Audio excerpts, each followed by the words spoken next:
Podcast. I'm your host Shane Hazen, and this is the inaugural episode. I'm glad to be a part of the marketplace that's being drowned out right now. Coming up on the show for our very first guest, we have Evansville filmmaker Kevin Chenault. I met him at a film festival a few years ago, as I mentioned later in our talk, and one of the things that made me in particular find him to be a remarkable person, at least in the Evansville area in southern Indiana, is that he's one of the few filmmakers I know currently that's making movies in town that aren't genre films. So we get into that and a few other areas and try to follow his journey. But yeah, today on what have I been watching this week? If you want to, you can follow me on. I'm a big avid user of Letterboxd. It's a kind of social network for your film going habits. Over the years, I've found that because I'm too lazy to have a diary, that it's easier for me to um, follow or write down when I saw what I saw, and my memory immediately takes me back to what I was doing that day. So I'm a very meticulous Letterboxd user. I'm on there as Bodamander, Bodamander, and you can follow what I watched this week, which can range from obscurest things from in my Netflix queue to the most pedestrian, mainstream movies. And now that I'm back in Evansville, there's a lot of mainstream movies in there. But I saw two interesting things this week. Last Sunday, I saw a Portrait of a Lady on Fire, which did well at Cannes, and it was good.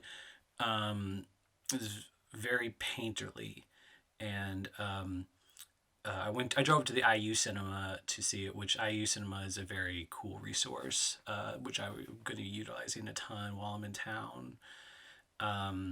It's a 2 hour drive from Evansville.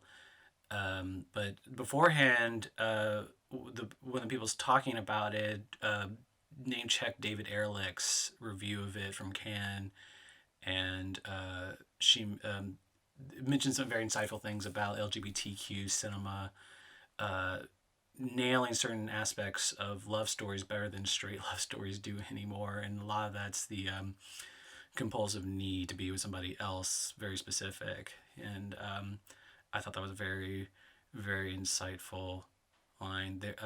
There's a line in the movie, something along the lines, I'm bastardizing it, but does every lover think they're inventing love for the first time?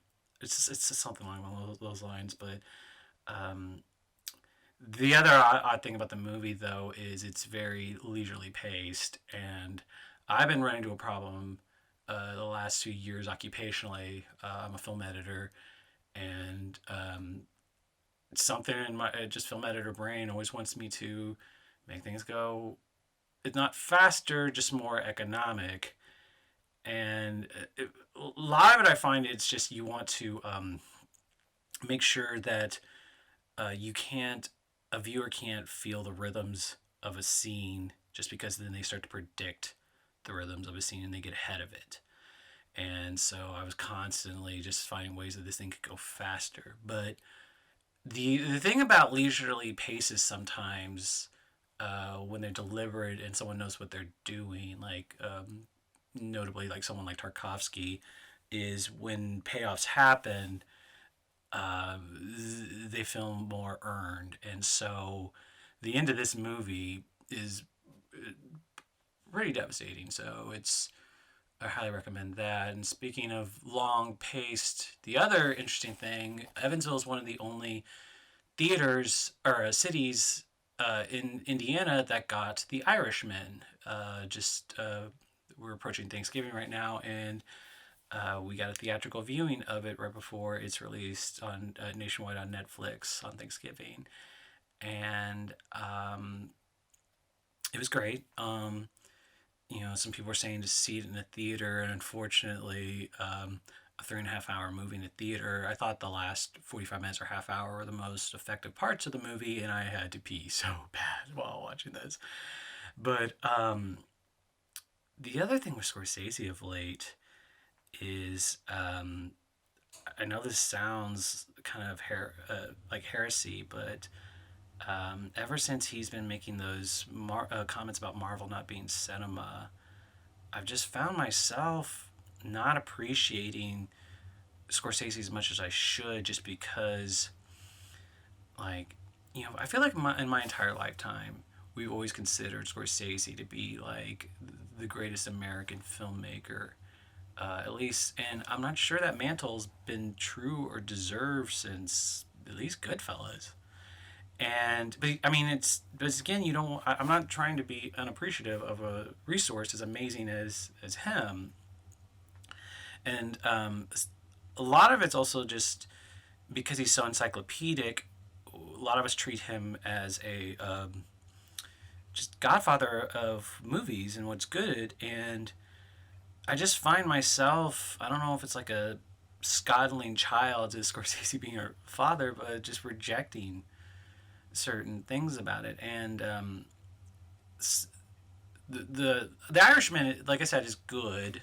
One of the weirdest, most frustrating things is I really feel like the de aging technique almost could have been flawless if he didn't make De Niro wear those really notable blue contacts. Like Uncanny Valley really came in, but Scorsese.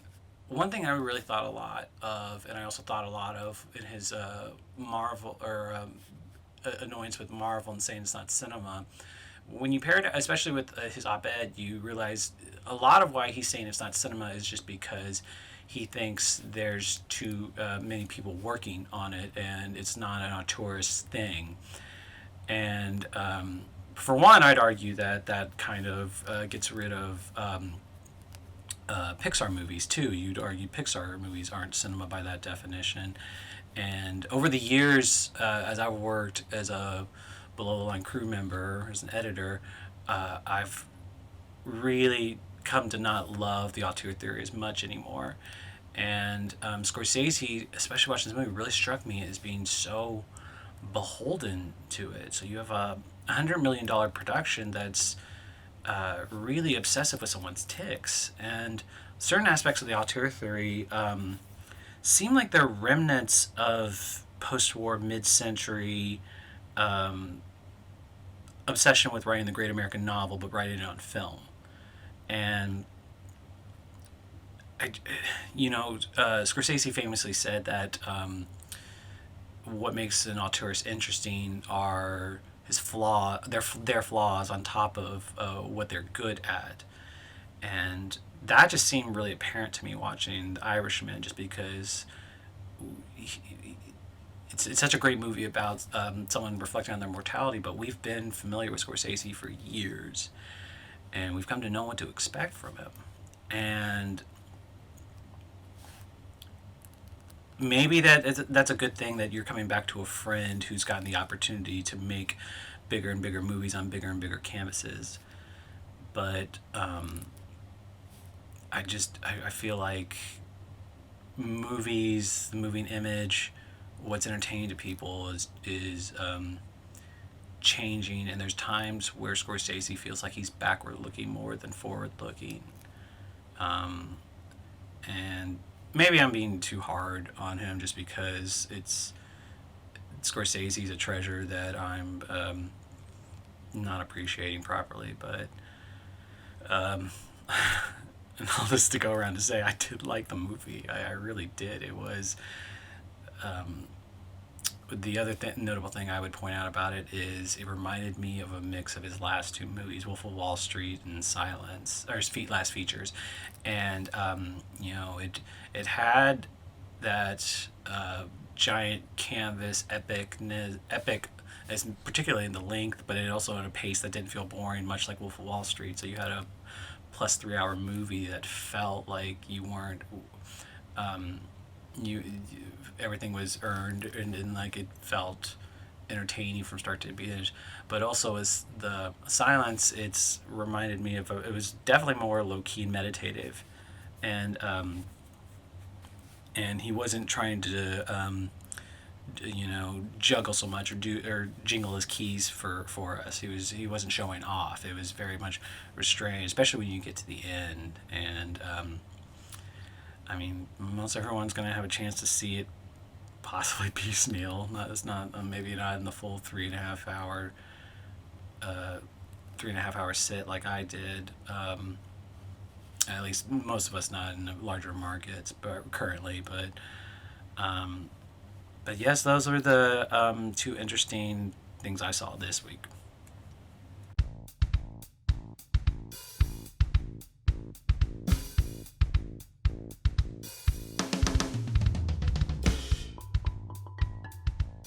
Recently, when I was talking to a mutual friend of ours, I realized I'd been mispronouncing your last name.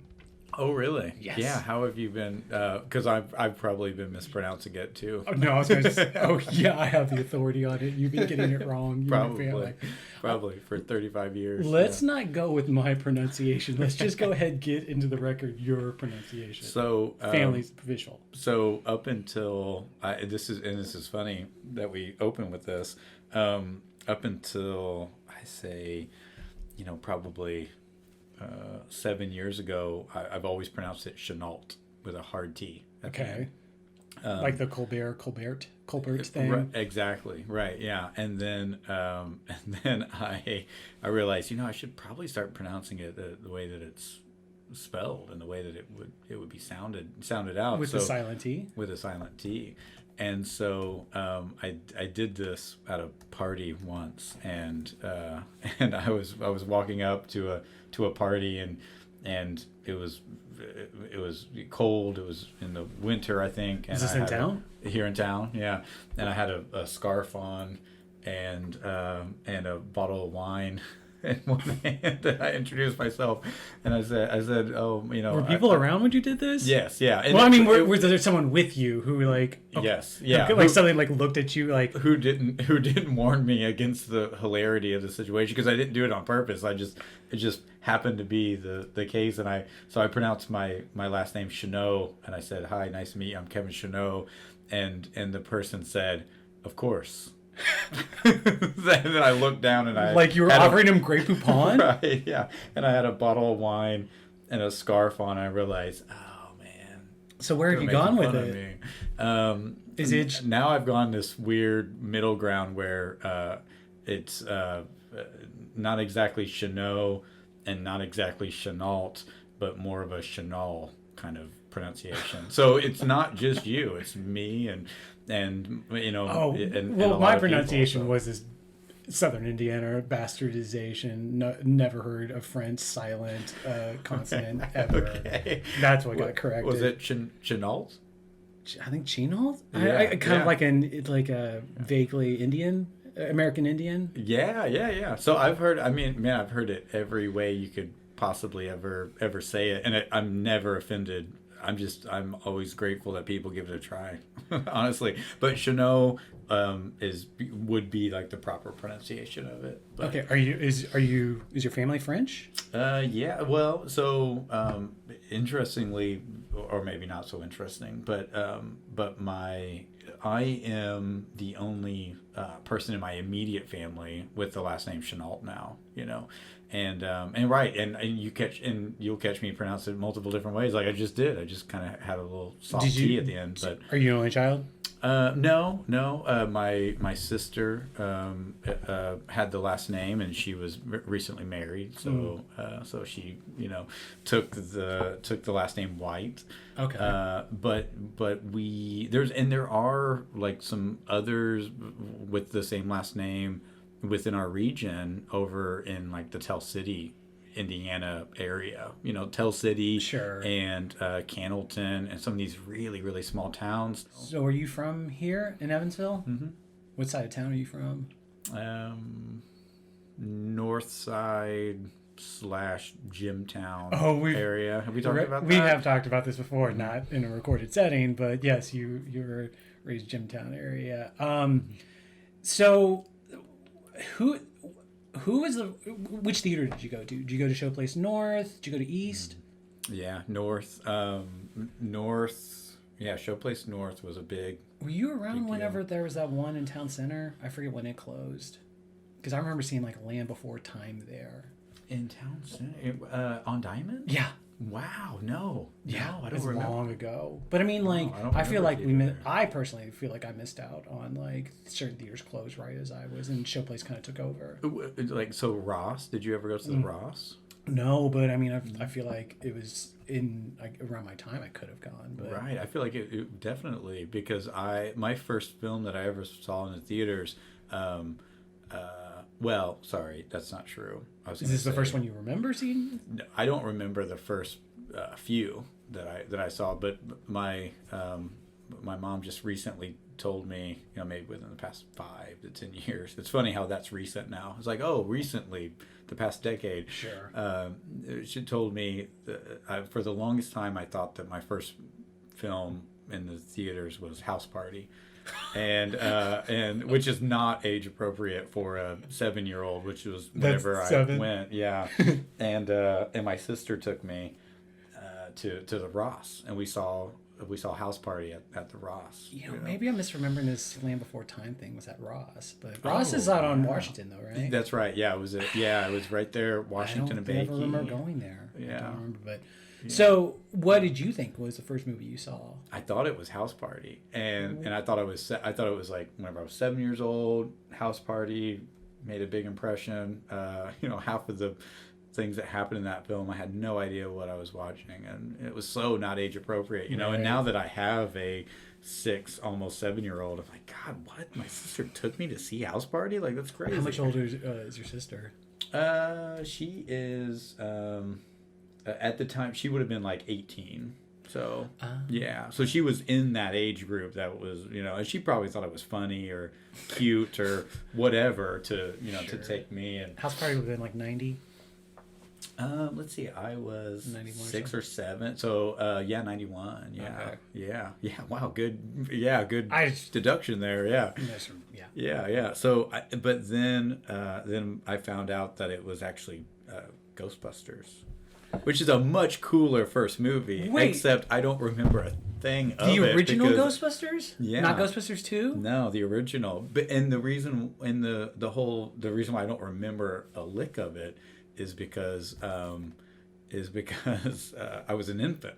Like, I was so young. Like, it came out in 84. Yeah. I was born in 84. No, I've had a dispute with... I was a baby. I've had a dispute with my family about this. No one remembers or no one cares. But I'm pretty sure Ghostbusters was mine. And... Oh, no. Yeah. And, because I probably thought it might have been Return of the Jedi, but I did the same thing you did, where I was like, I was too young. They wouldn't take a screaming baby to Return of the Jedi, but... Yeah, did they?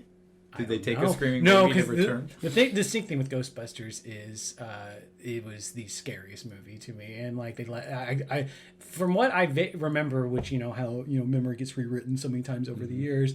I was taken out from getting too scared, and we had to leave the movie early. But I more remember watching it on home video in my living room and thinking that the scene where Dana gets taken over by the dog. I remember not wanting to put my hand on the upholstery because I thought a dog was going to come out and grab my hand.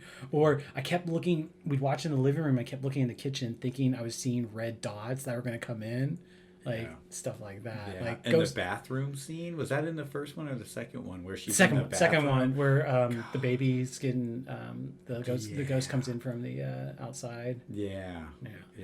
So Showplace North was the main place you would have gone to. Yeah, Showplace North when it was in the where Oxygen nightclub eventually took over, and now I don't know what it is, but yeah, that space. God, I loved that theater. Yeah, the North Side was a special place, and even the one that's there now, North Side now is I prefer seeing films at the North Side Showplace over probably all other theaters right now. So how often were you going to a movie as a kid after seeing House Party?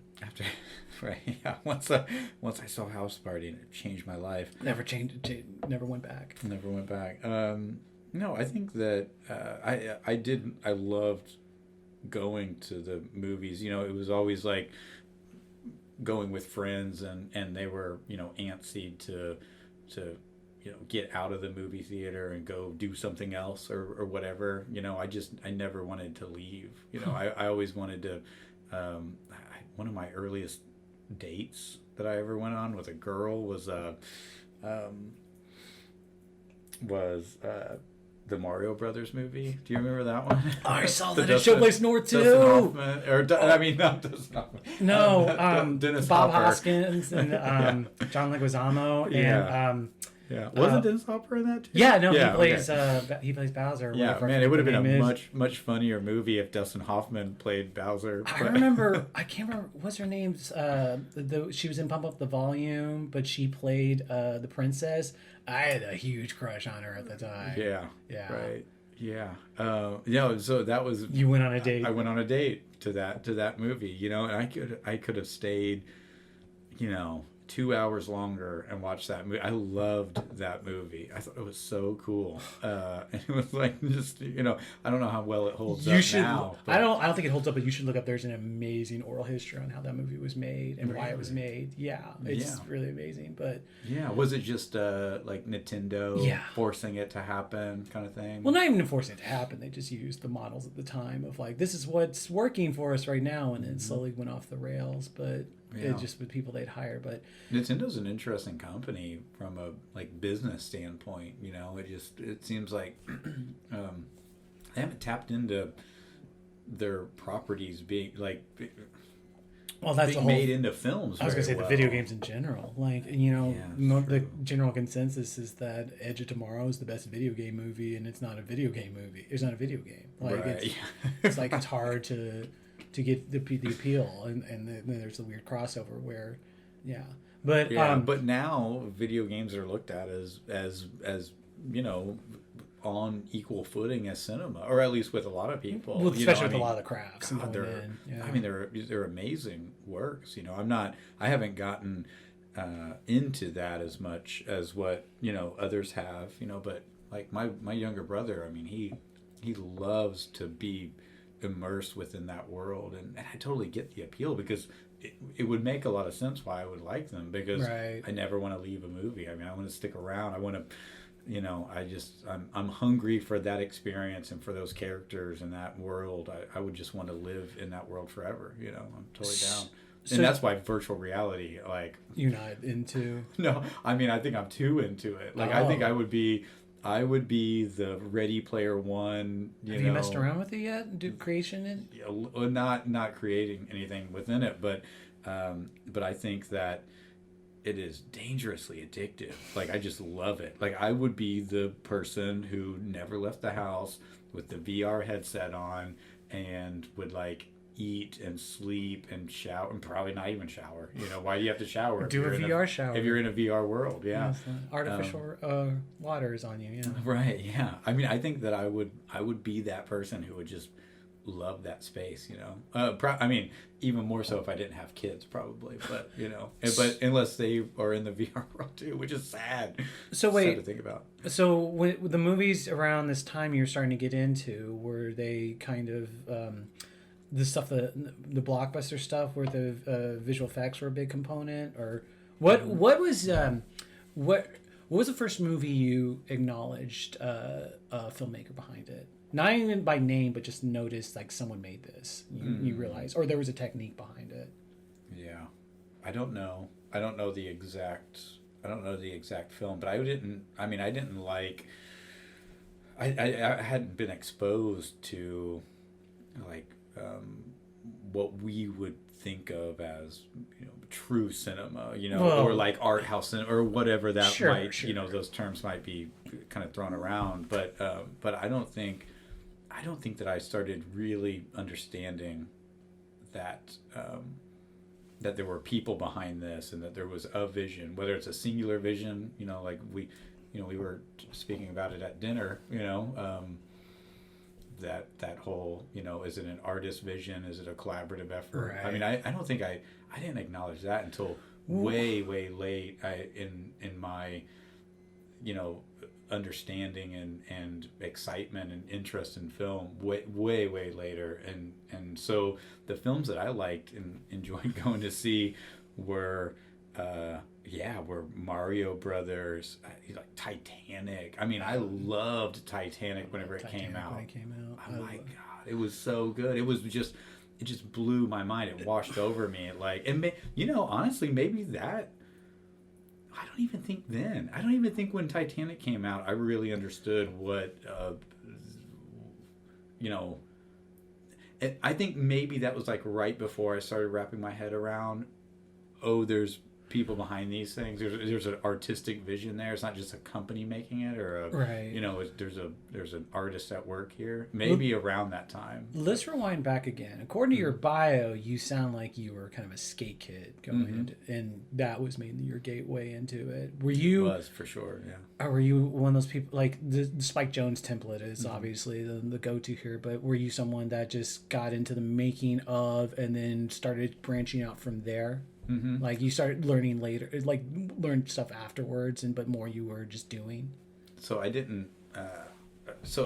My mom gave me, or my parents gave me, my mom and my stepdad. My mother remarried, but so my parents gave me an RCA High 8 camcorder that they. Those were those kind of small you could fit in your hand ones. Yeah, it was. You could fit in your hand, but the tape was still kind of big. Still had like a 2.5-inch tape. Did you have the one that you had to fit into the VHS size one? It had the open compartment thing. You could do that. There was like an adapter that you could fit. Yeah. You could take the High 8 and you could put it into a VHS size deal and then pop that in. I think maybe.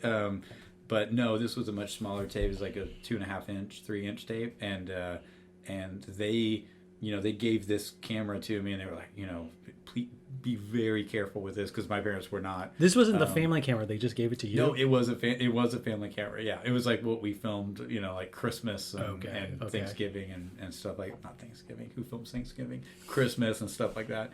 But they they gave this to me and said, please be really careful with this, because it was. We did not have a lot of money.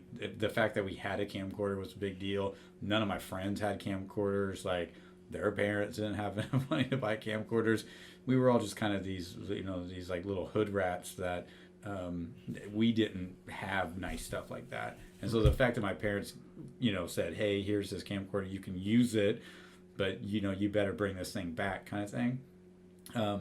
But I wanted it to film skateboarding, right? So I took it immediately, and I was like, thank you so much, Mom. Were you already pretty good at skateboarding by this point, or really into it? I was really into it. I don't no, you don't know that good. How old would you have been around this time? 12. Okay. I started skateboarding when I was 12, and it changed my life. I mean, it sounds super cheesy and cliche to say, but it really, really did. I mean, before skateboarding, I was kind of a kleptomaniac. I was stealing a lot whenever I was a kid and acting out. And I was terrible at it too. And so that just made it worse because I kept getting caught stealing. And my mom, eventually she set me down. She's like, Kevin, you've got to stop doing this. Not only is it really immoral what you're doing, and it's not a good thing, but also you're just really, really bad at this, and you're going to go to like little boy jail if you don't stop doing this. Little boy jail is also not something that's a phrase you probably right. Yeah, maybe I just made that part up, but she you and Hitchcock get chopped in. You ever heard the Hitchcock story about his dad sent him to jail? No. That's why he's afraid of cops. Cops are always bad guys. His dad put him in jail. I don't know if it was like for a few minutes or what, but it was just like, if you're bad, this is where you're going to go. My God. Whoa. Did he talk about that on the Dick Cavett show? Probably. It became this overused story. I think he first talked about it in Hitchcock Truffaut, but actually I don't know that. He probably talked about it endlessly, print the legend, God, I love the legends of Hitchcock are just so phenomenal. I mean, I love the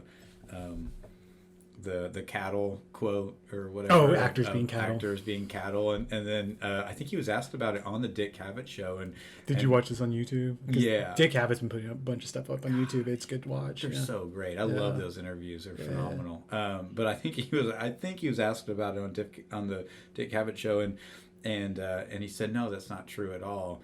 I said that they should be treated as cattle.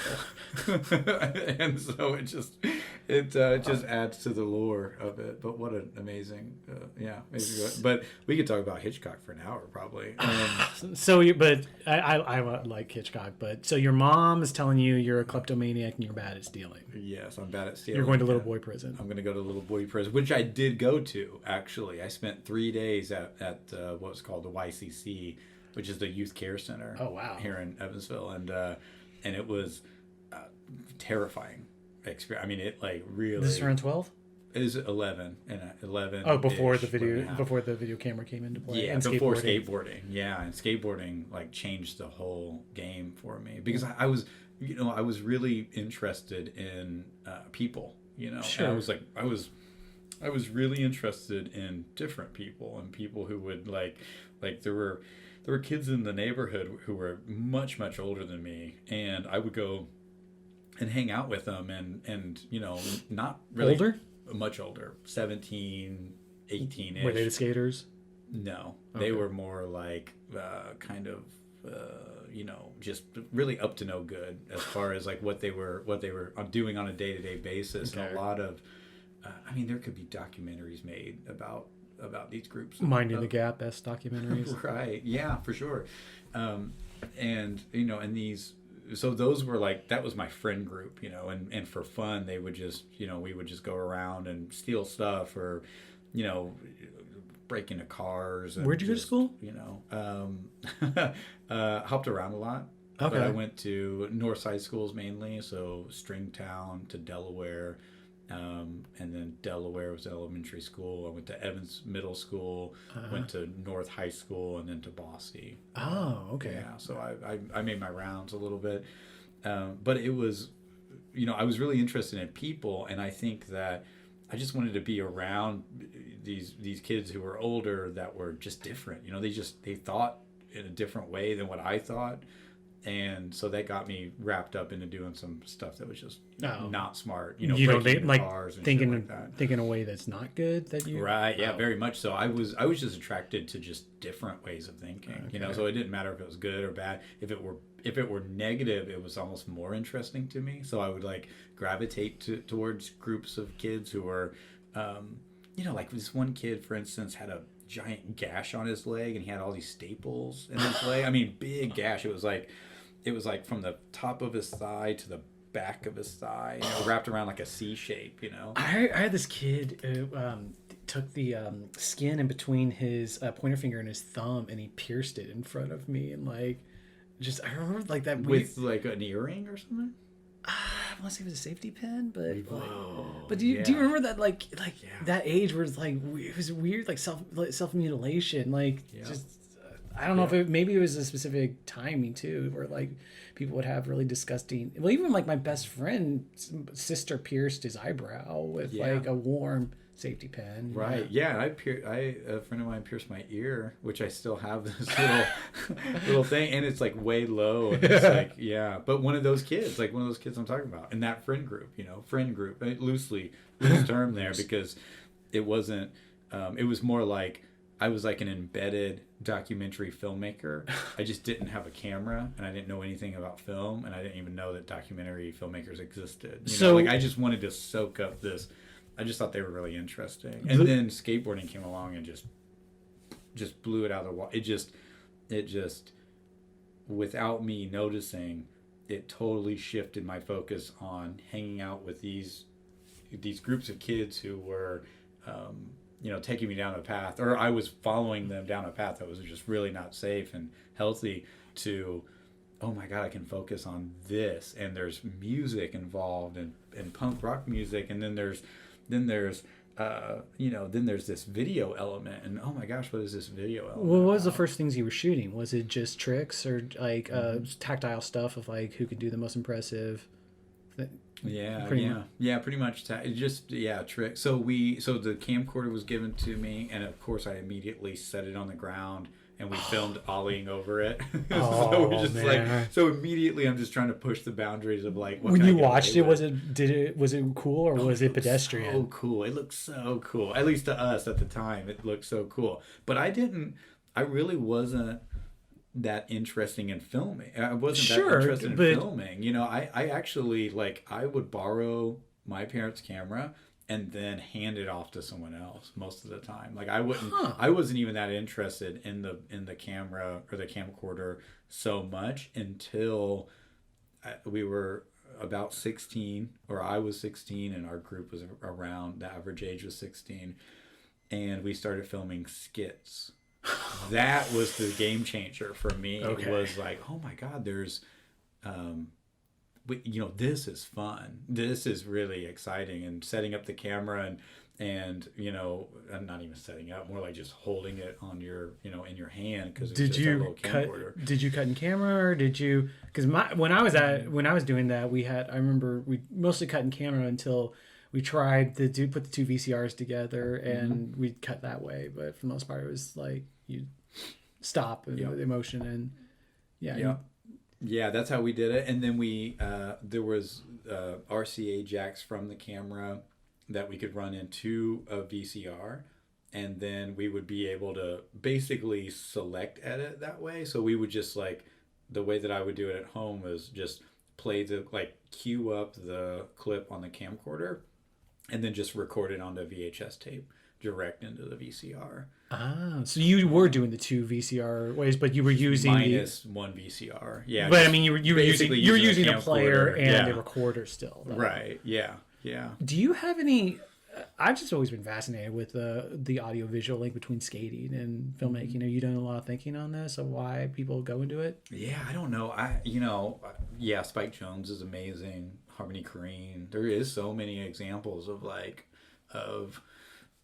skateboard. I mean, even now recently, Jonah Hill and his film. I was listening to this podcast where Ed Norton said that he was a skater kid, and that he's pretty sure Spike Jonze sold him some skating equipment as a teenager. No kidding. Yeah, that makes sense, because Spike Jonze worked at a skate shop or whatever. Yeah. So that, wow. They thought about it after the fact, but yeah. Oh, okay. Yeah, that's really cool. No, I don't know what that link is. I think it's just subculture and being interested in. Was there writ large, was there traded videos, or was it just more you guys needed to have visual evidence that you guys had done something cool? I think it was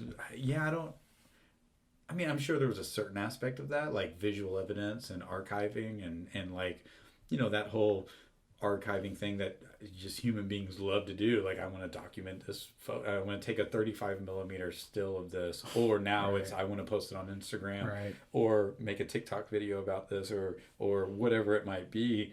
It seems like we want to document stuff, right? We want to archive it, whether it's for our own purposes and put up family photos, to be able to look at sometimes. Or Kevin's pointing out all the family photos I have in my house. Yeah, they're phenomenal. And or do we, it seems like there's a certain element of that, but also the inspiration of other skate videos that just really stood out to us and just really, made us want to start putting music to a soundtrack. Did you start putting music over? Yeah, we started doing that. And probably around the same time we started doing skits and stuff. We started really getting into editing and really digging into, okay, this is cool. What kind of stuff were you putting over it?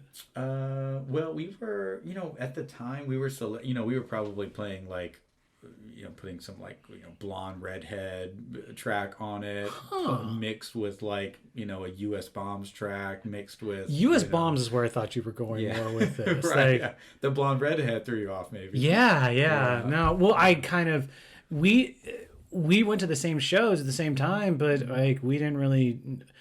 So you and I first met a few years ago at it's been 2016 at the Evansville now has 3 festivals, although I think 1 or 2 of them might have gone by the wayside.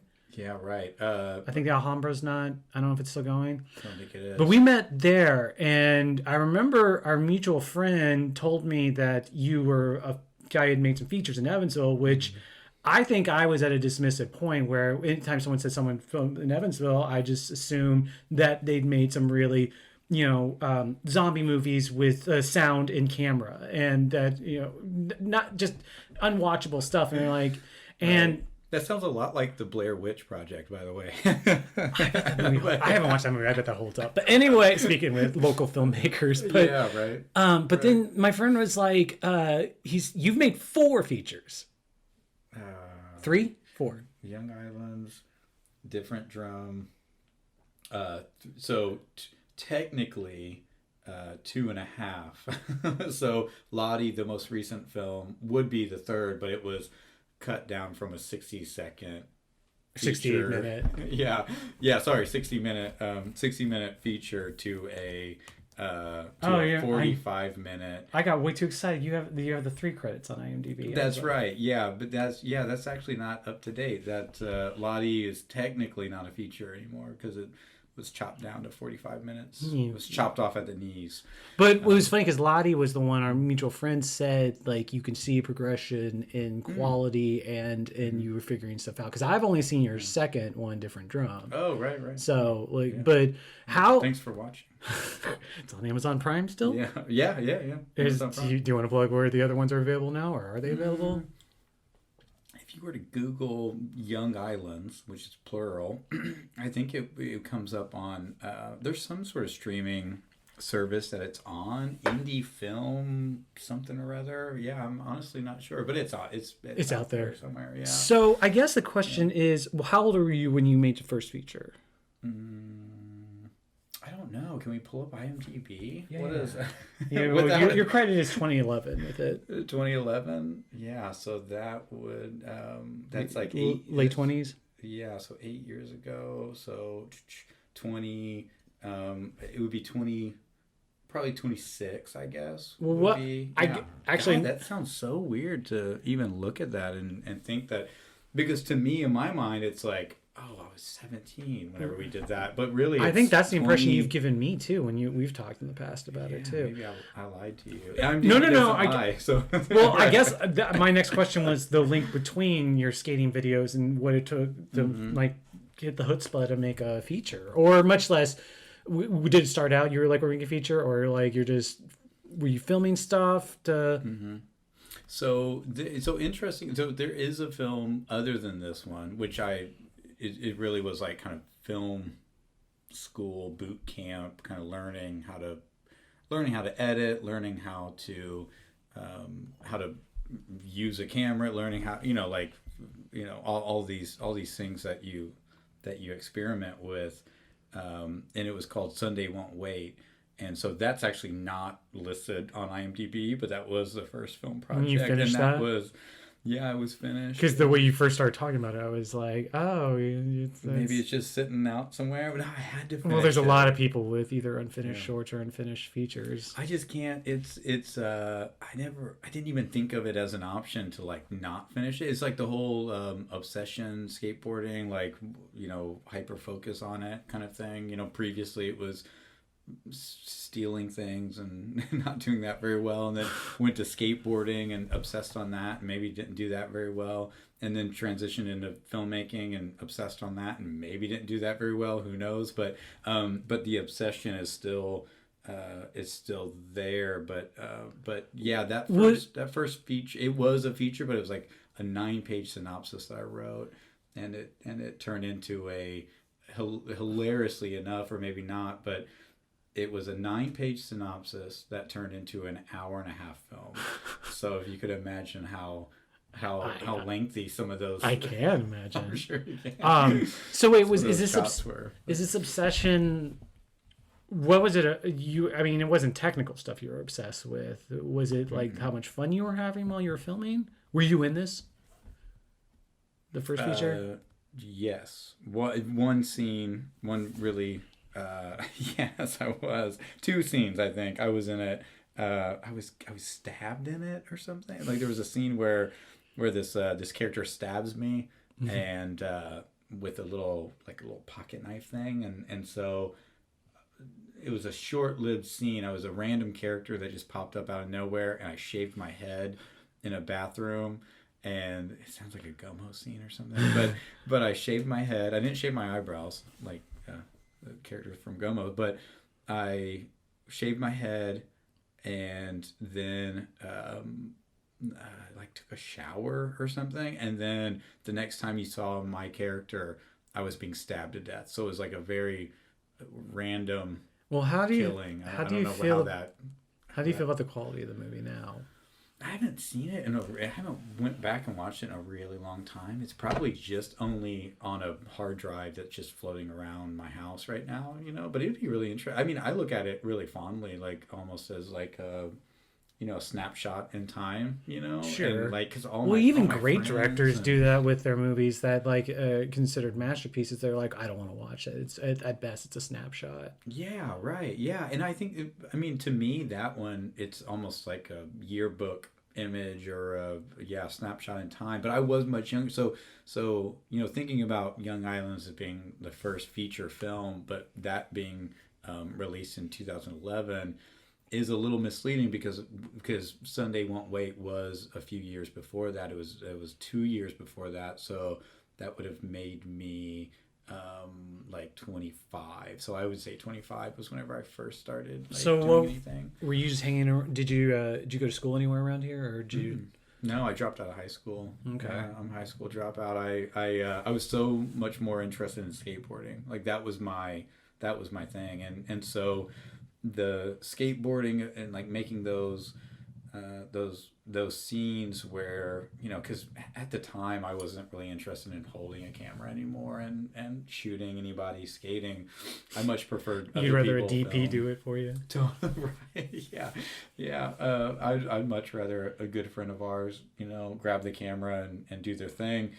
And I didn't even own a camera at the time, but we were using, it was just like a collective camera that all of our friends used, and we started writing these little skits, and of course like CKY was really popular at the time. It was like CKY. Yeah, it was like before Jackass and before Bam Margera really blew up as this kind of like cultural icon or whatever he would have been considered as, but CKY was Bam Margera and that whole crew's like first film in Philadelphia. When was this? I'm not familiar.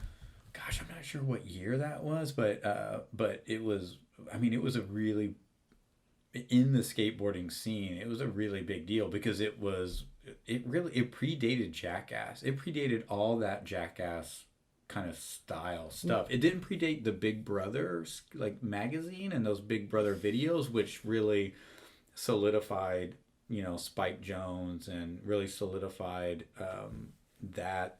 that crew, like the Johnny Knoxville and that whole squad. Would this have been before being John Malkovich then? But Yes. Probably in the middle of like him making Spike Jonze making some the bigger videos he was doing. I think so.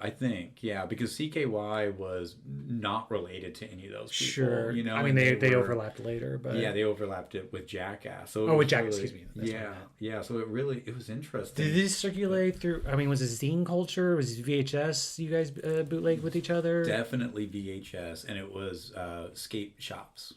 That's how the distribution for that video happened. Which skate shops in Evansville? Get Wet. Okay. Yeah, do you remember Get Wet? Yeah, I remember Get Wet. Yeah. Wait, water, like wakeboarding and right. Those commercials were awesome. It just really sticks in your head, doesn't it? Yeah. Half wakeboards, half skateboard shop. But that shop really, it was a big deal. I mean, to me, it was like the coolest place ever. I'd walk in and just be completely blown away by the vibe in that place. Like all the cooler older skateboard kids worked there, and then eventually our generation got cool enough to work there. I never worked there. I don't think I was cool enough to work there, but a lot of my friends worked there, and so that Get Wet really funneled 411, which was a video magazine with skateboarding, and it was huge at the time. Big Brother videos were a big deal, and CKY blew up. I mean, it made like Bam Margera and that whole crew of Philadelphia skateboarders. I think Philadelphia. I think that's where they're from. Were these just like assembled sketches then, and in between just skating videos and stuff, or like... Exactly. It was like I would guess that it was like a 50-50 split, which was really weird at the time for it to be that heavy on sketches and like and you know, Bam Margera would hop into a shopping cart and they'd like push him into a bush or something. Well, You I was know, gonna and say, that was like, it. so much of what I remember from Jack, I don't remember the TV show Jackass. I remember really getting into the first movie, but I remember like it was just like I think there was a little bit of skating, but for the most part, it was stunts. Yeah, and then Jackass took the stunts even further, and it was like Fuck yourself 10 up, get you in the yeah. head, get brain damage. right. It was like 10% skateboarding and 90% being an idiot. You know, But whereas, they didn't. I mean, yeah.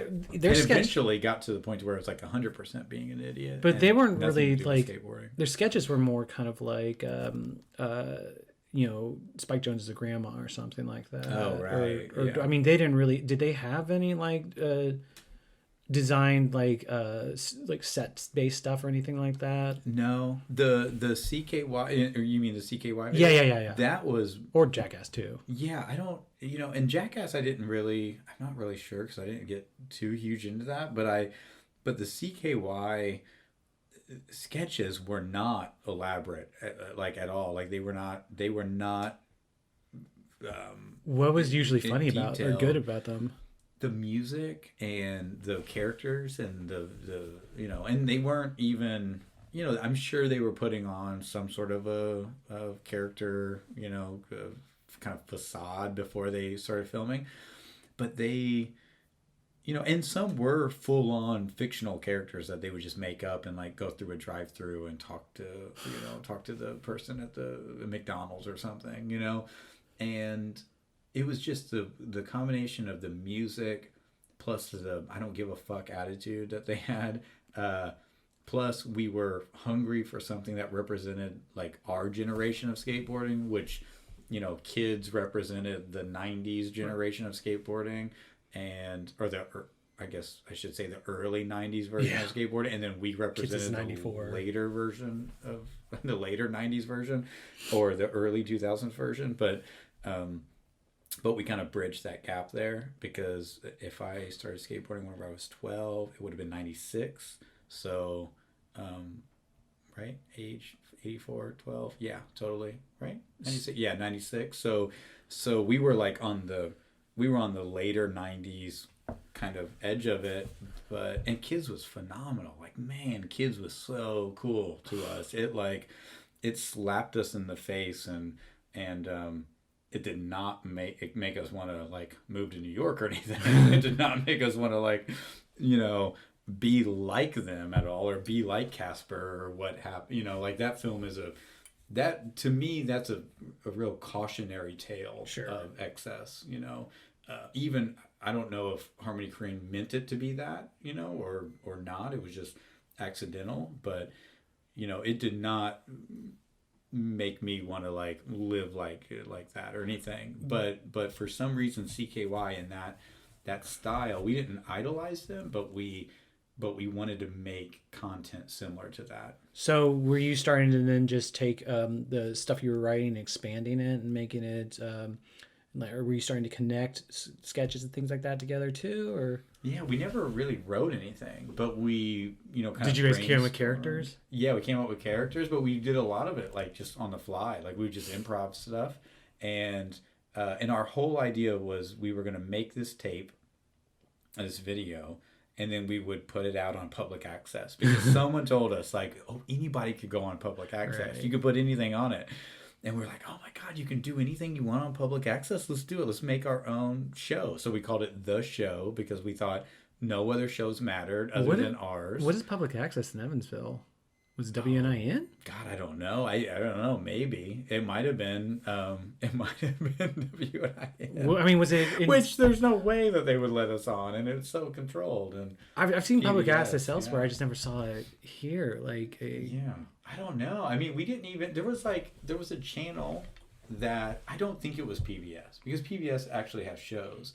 We thought of public access as there was a channel, and I can't remember what channel it was, but there's a channel that like put out a lot of super low quality videos of you know, people talking about like religion or whatever it might be at the time. It Sounds familiar. It might not even have been like truly what public access is, but there was some channel that Gave you access, that had very low standards, and yes, gave you access. And so I wasn't in charge of like communicating with this public access entity, quote unquote, and so I don't know much about it other than a friend of ours, John, was very keen on us being on public access, right? So we made this show, and we were really nervous because we didn't have scripts, and we didn't know what we were going to say. So of course we being 16-year-olds, we were super nervous, and we were cursing all the time. So did public access give you any standards?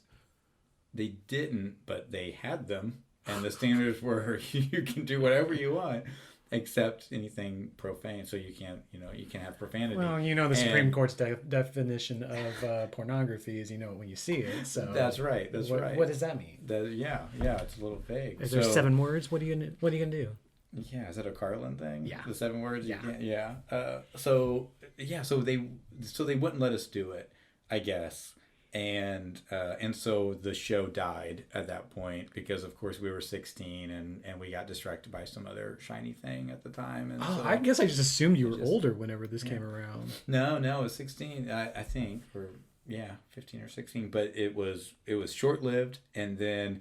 But what really interested me was the sketch side of it. That was really fun to me, and I was like, oh wow, this is cool.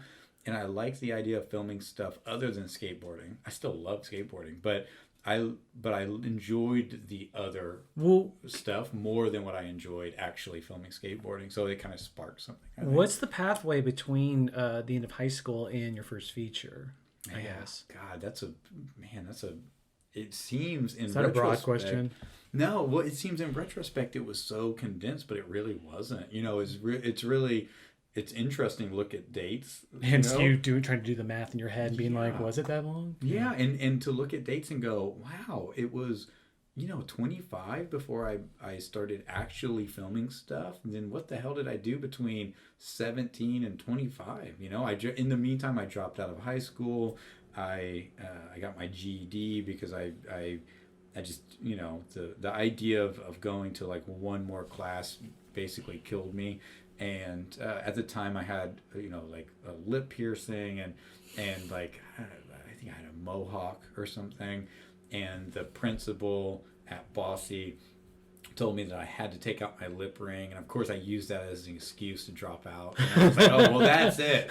This is oppression, I'm being oppressed with a very logical request to take out a lip ring, and of course I blew it out of proportion and said, well, I'm done with this school, and I took my skateboard out and left. But I probably just a lot of floundering and living and I almost died because I got appendicitis, and that was bad. When was that? I think I was 18 whenever that happened. Okay. Yeah. And I was out of school at the time. I dropped out already, and so that's like a benchmark for my memory on when that happened. But it was very serious. I mean, I was like hospitalized for over a month because of it. And I had an appendectomy, which is a very normal procedure. Like, surgeons can do this with their eyes closed, usually, except there were complications with mine. And so it like caused a lot of issues. And it was pretty wild. But I just skateboarded a lot. I focused on recovery and music. How long did recovery take? Probably like 3 or 4 months or so, something like that. It was a surprisingly long recovery and not common at all. I mean, it's so rare for an appendectomy to go wrong. Like that. Those are, so. Have you ever known anyone to have a appendix? Yeah, but it sounds like a freak accident. I feel like I know someone who that happened to, but so I mean, it's so easy. They like, I guess they don't even like cut you with a big incision anymore. They do it all. I can't remember exactly what it's called, but they just make like 3 minor incisions. one near your belly button, one near your pelvic region, and then one over on the side of your stomach, and then they just make those 3 tiny little incisions and then take your appendix out that way. But because they did that, it ruptured and there was complications. Weird. No, I'm one of those people that every time I like run and feel pain at my side, I'm like, well, especially hit my years when I didn't have health insurance, where I was like, am I gonna be out 20 grand? Like, Right. but Did you always think it was your appendix exploding? Yes. Yeah. Because right. my mom had hers, no, either tonsils or appendix early in life. So as a kid, I was like, when's this gonna happen? Like a ticking clock. So, Right. so Well, I'm glad yours hasn't exploded. We're knocking on wood now.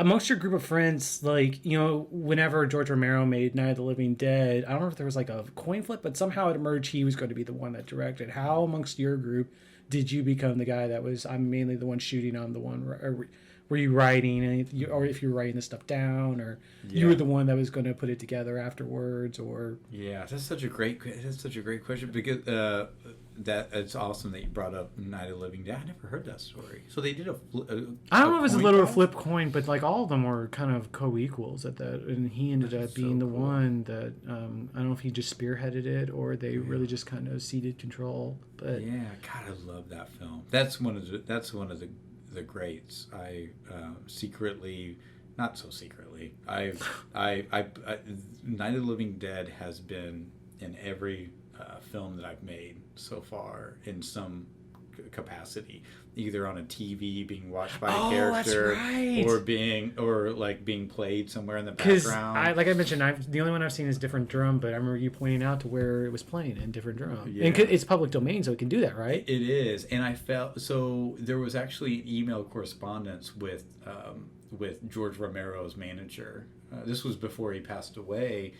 And there was an email correspondence whenever we were making Young Islands, and Young Islands was like the first, that was the second film project that I had ever made, or written and directed, and our friend group made, but I wanted to put Night of the Living Dead in it, right? Because I love that film so much, and if any film were the film that made me feel like, oh wow, there's people behind this, and oh my God, this is a real work of art. That would be it. I mean, that was a big deal to me, and it also it made it feel like, and this isn't meant to be a dig at all because I love the film so much, but what was it? How much was that film made for? I mean, it was like a very small budget. And it just seemed like a group of friends. It was. Right? I don't know. I mean, it's low budget, but I don't know. People ever bandied around the figure. It was just more like low budget movies weren't made at the time outside of Cassavetes and or they're isolated, like Kubrick's first movies or stuff like that. Yeah, I mean, I just truly loved the. It just made it feel like it was possible. That you could do this. That you could get a group of friends together. You could write a script. You could do something. You could do something as lofty as create an entire subgenre of a horror film with a group of friends. Like that is, wow, that's phenomenal. Though the horror genre, I mean, I love horror films, and it's something. And it's funny whenever we first started sitting down talking about it, like local films so often are within a genre, right? And but I've loved Night of the Living Dead since I was as far back as I can remember. Have you seen the Criterion Blu-ray yet? They have a rough cut that's got I forget what the original name is, but it was under a different name originally. You should check it out. God, no, I need to see that. That sounds amazing and beautiful. But the idea to have Night of the Living Dead and Young Islands. I wanted to go about the proper channels to license it or to get permission, because I knew it was in the public domain because I've heard about how there's 48 different versions of it on DVD and how tragically that happened, and so I messaged, and also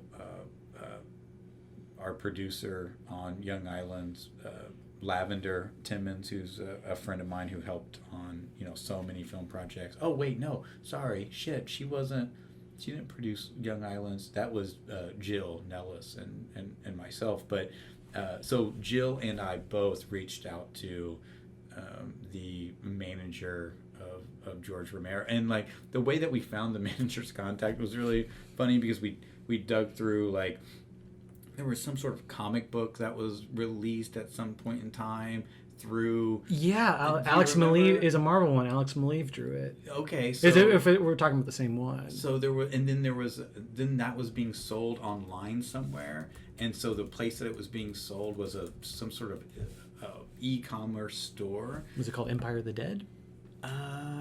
You know what? That's the one I'm thinking of. Yes, that's the one I'm thinking of. Who released? Who Marvel. was? Oh, Marvel did. Oh, wow. Yeah, that's the one pretty I'm thinking impressive. of. Yeah. So I don't think it was Marvel, unless they were maybe selling it on like on some e-commerce site that wasn't like a Marvel site or something, which maybe that could have been. But that's how we tracked down the manager's email, was just digging around online until we found George Romero's manager's email.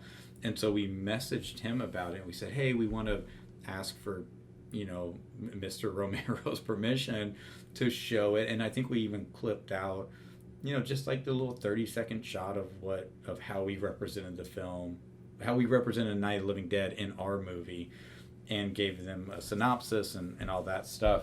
And the email back was just like, dude, this is in the public. You don't have to ask permission. Just put it in your damn movie, essentially.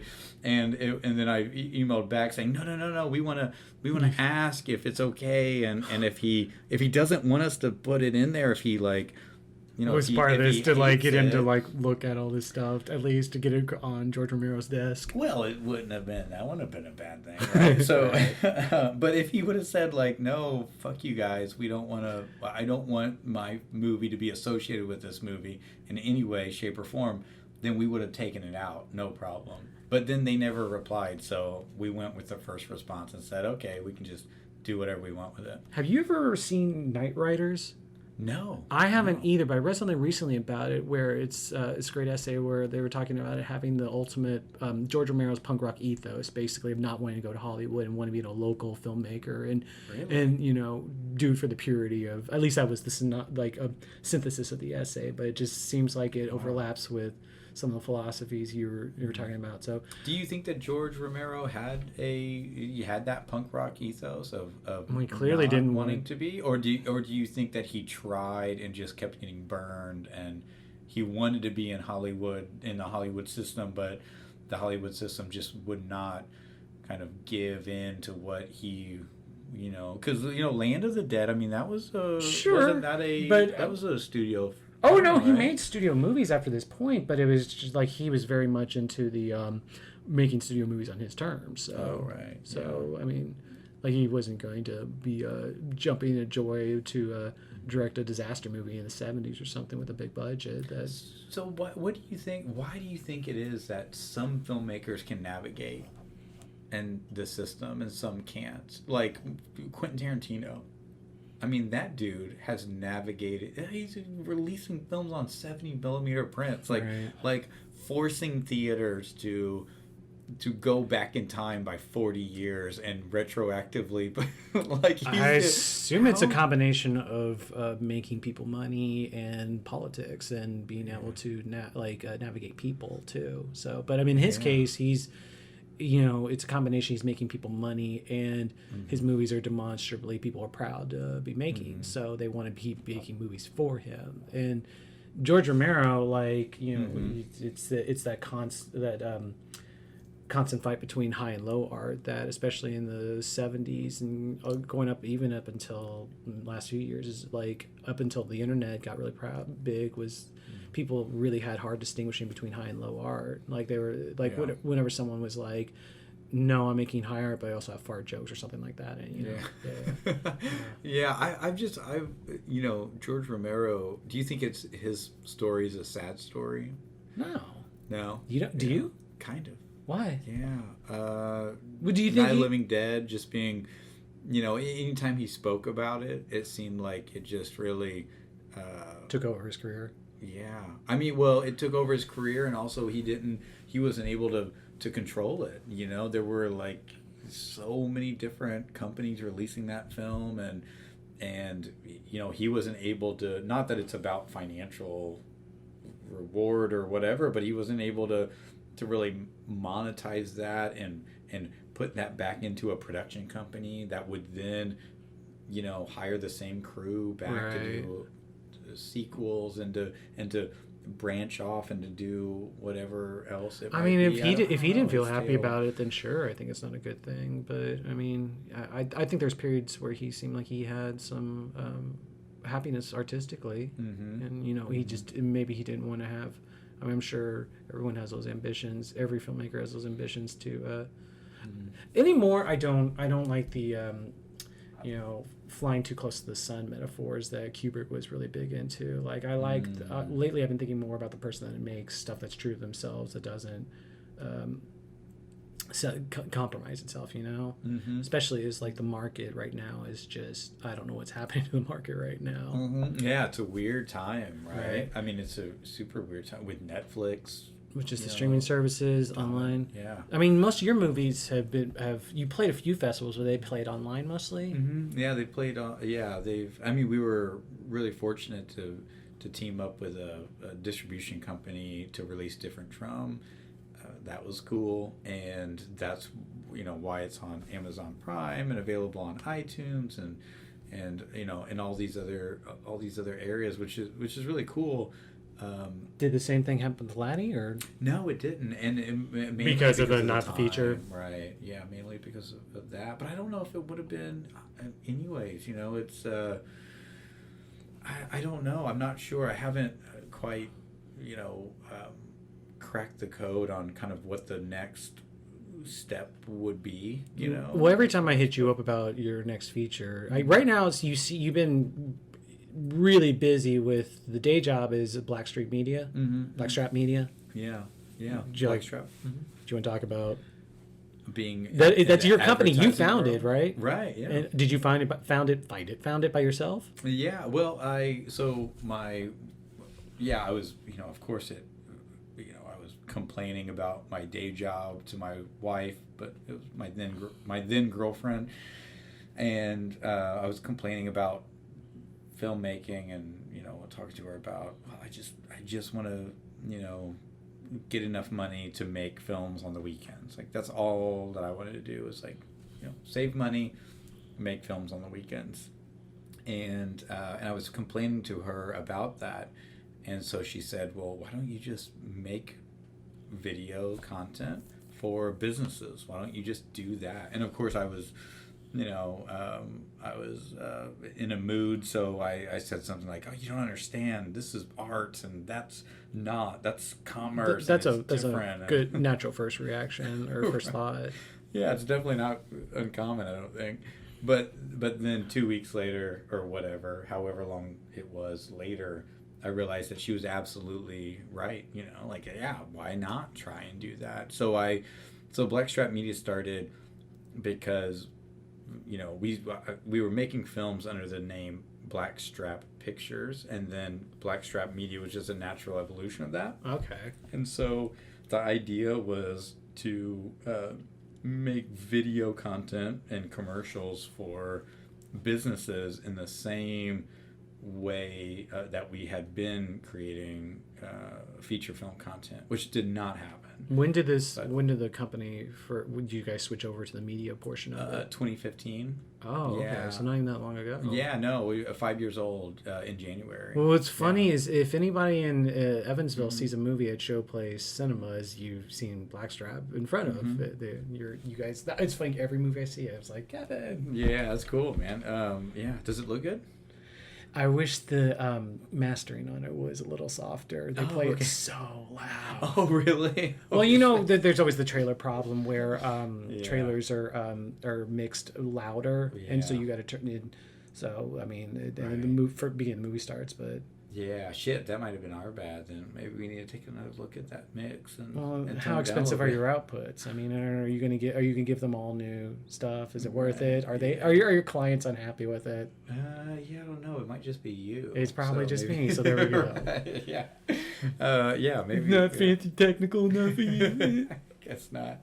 But yeah, so that is my day job. Yeah, it consumes a lot of time, and being a business owner is phenomenal, and I love it. But we're a full service ad agency now. So we've really grown over the past 4.5-5 years. We are full service ad agency that does everything from web design to video production. Still, of course, is a big part of what we do, but we also do social media advertising strategies, and really, that's what really set us apart and cut our teeth was on digital and social side of things, Huh. which is really, exciting to me, because now, of course, so much of success of filmmakers and films is all built around an audience, right? And that's where the audiences are coming to, at least. Yeah, and I've even heard, which makes a ton of sense, why you would do this as a film festival moderator or scheduler, or whatever the terminology is, but for you to look at not only the film but the filmmaker's audience on social. Yeah, That Ted Hope, the following. guy from Amazon, always talks up that you need to be recognizing like how much of us like actual audience, a way of quantifying the audience that they have. So their social media following is people like Kevin Smith are notorious for this. Right. So. Yeah. Kevin Smith. Yeah. Wow. Great example. Yeah. And I mean, his tour right now, they're touring around with the latest. The news, Zach and or not Zach and Mary, Yeah, Jay and Silent Jay and Bob Silent reboot. Yeah. Yeah. So they're touring around with that, because I don't think that they got a wide distribution with it. I don't think they wanted a wide distribution for Or it. maybe they didn't want it. The vibe I read was they were deliberately forward-walled it. Oh, really? Oh, wow. You Okay. control your costs that way. Yeah, that makes sense. I know that he, it seemed like he was really trying to sell stuff to Amazon for a while. Like I listened to a podcast with him where he spoke about the challenges of, like, he would go into Amazon and they were super nice and they're like, oh my God, Kevin Smith, yay, we love you. And then he would pitch like idea after idea after idea, and they were just constantly just not impressed, not green lighting, not bringing him in. But it seems like he's got such a built-in audience. It's like a no-brainer for Kevin Smith. I don't feel too bad for him, just because it feels like whenever he yes, there's specific things he wants to make that he made within the studios and the IPs now not allowing him to do it. But there also seems like if he wants to. Whenever he wants to make something, like he's smartly cultivated an audience that is going to be there no matter what. Yeah, right. And I think he's done a great job of building up an audience. But I think that there's people. I mean, there's great examples of filmmakers who are just brilliant at branding. And I think Hitchcock for sure. Like, he understood. What do you think Hitchcock would be like now? I think he'd be all over Instagram. Yeah. I mean, he would be... Or he'd be a TikTok dancer. Or he would be, right. Yeah, he'd be all over TikTok. He innovated putting himself in the trailer. That's right. Yeah. Yeah, for sure. I mean, his brand was so iconic. The TV show. Right. But I can't recall what that was called, but... Alfred Hitchcock Presents. There you go. That's it. Yeah, Mystery Solved. The name in there. Yeah, and just the logo that was drawn on, which was just his profile. Right. I mean, how phenomenal is that? He just really understood that side of it. Tarantino understood that side of it, or understands that side of it, and a lot of examples of like our generation of filmmakers understand it too. I think over dinner we mentioned Joe Swanberg and some of the Joe Swanberg's such a good example of this. Yeah, and the thing is, he doesn't even have to bend over backwards to brand himself, but he knows what type of movies he wants to make and how to keep funding them. Yeah, right. Yeah, he's really seems to have cracked the code. Yeah, and I don't know and he's so open with discussing it too. You and I have talked about his keynote. That's right, at South by. Yeah, Oh it's a great keynote. It's such a good one. It's so motivating. Yeah, it's very inspiring. Very inspiring. Yeah, after watching that, it's just like, holy shit, I want to go out and make a film. Like, that just makes you want to make a movie. If you've got it in you at all, and after you watch that and you don't make it, then maybe you don't have it in you. But piggybacking off this, my final question, maybe not a good way to go out, but where are you at on your next movie? Oh yeah, because every time I've hit you up about it, you're just like, I'm gonna put pen to paper. Yeah, it's 35. I think it's at 35 pages right now. Okay. And which is about, for me, it's like halfway. Are you writing with locations and people in mind? Are you much more free form about how you put the stuff together? I usually find, I love to find actors who I think would be, good examples of what characters would be like or look like or whatever, and then write with those people in mind. Obviously, it never happened. It the size of films that have made historically, and this film, the film that I'm working on now, would require a certain amount of budget. So, honestly, the films that I've made up until this point haven't required a big budget, but this film would actually require money behind it. I think the most that was ever spent on a film project was like $5,000, and that even includes like song licensing, that includes an audio mix, that includes that's all your post basically, right? Too. Yeah. All your online stuff. Yeah, Different Drum. I think Different Drum probably cost about $5,000 to make. Was this because of the streaming requirements? No, it was because of the travel time and the cost of hotel stays, and then post production. The cool thing about Different Drum is like it exceeds its budget in the way it looks as a travel film, because a lot of people are going to be like, let's get second unit driving shots and shoot in an interior hotel. Right? Yeah, totally. Yeah, and that's what I was. Maybe that would have been a smarter, more fiscally minded approach to it would have been, but I didn't understand. But it shows in the film. So thanks, man. I didn't quite understand. But and it made so much more sense, because honestly, the whole film was shot as if it were a second unit. I mean, it was like me, Eddie Scully, 2 actors. It was pretty bare bones. You don't get more bare bones than that, know. And then my mom dropping off craft services for us, and like, was she following you on the trip? No, not on the trip. The trip was craft services was provided by Taco Bell most often. But indeed. And then once we got back to town, so it was split into 2 production schedules. So we did the on the road traveling, and then we came back. We had a 2-week break, and then we shot the rest. Oh, so you had a break, but it's still shot pretty close. It's not one of those you shot on weekends for a long period of time type thing. No, it was great.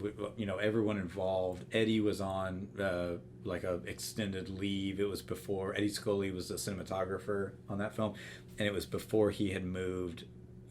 Maybe he was in LA at the time. But he had a big break in his schedule that we could fit it in. Okay.